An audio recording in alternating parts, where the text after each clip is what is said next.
ዛሬ በለቀቁት አብርሽና ሩታ በለቀቁት ቪዲዮ እንግዲህ አብርሽ እንግዲህ ተስማምቶ አንድ ላይ ሊዝናኑ ወደ ውጭ ሀገር ነው መሰለኝ አብርሽና ሩታ ሄደዋል ማለት ነውና ዛሬ ለቀዋል ቪዲዮና ያላያችሁ ካላችሁ እኔ ልንገራችሁና በቃ ምንድነው የተፈጠረው?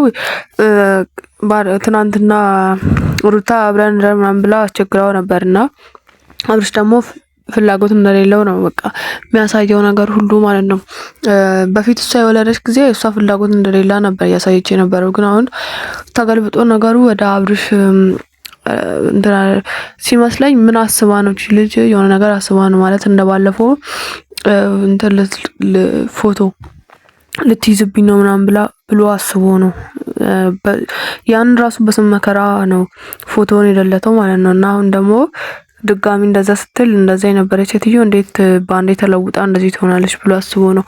እና አብርሽ እንግዲህ ዛሬ እንግዲህ እስቲ ልንዝናና ሄደናል ብለው ለቀዋል። እንግዲህ እንትናቸው ነው እኔ ግራ ገብቶኛል። እና አብርሽም ሩታም የሆነ ነገር አስበው ካልሆነ የሆነ አንድ ነገር አስበዋል ብዬ አስባለሁ እኔ ሁለቱም እንጂ እሱ እንደዛ ትናንትና እንደዛ እንደማይፈልግ የተናገረ ዛሬ እንግዲህ ምንም ነገር ሀሳቡን መጥቶ በዚህ ቅስፈት አይለውጠውም ማለት ነው። እንግዲህ ዛሬ የለቀቁት ቪዲዮ ይሄን ይመስል ነበረ።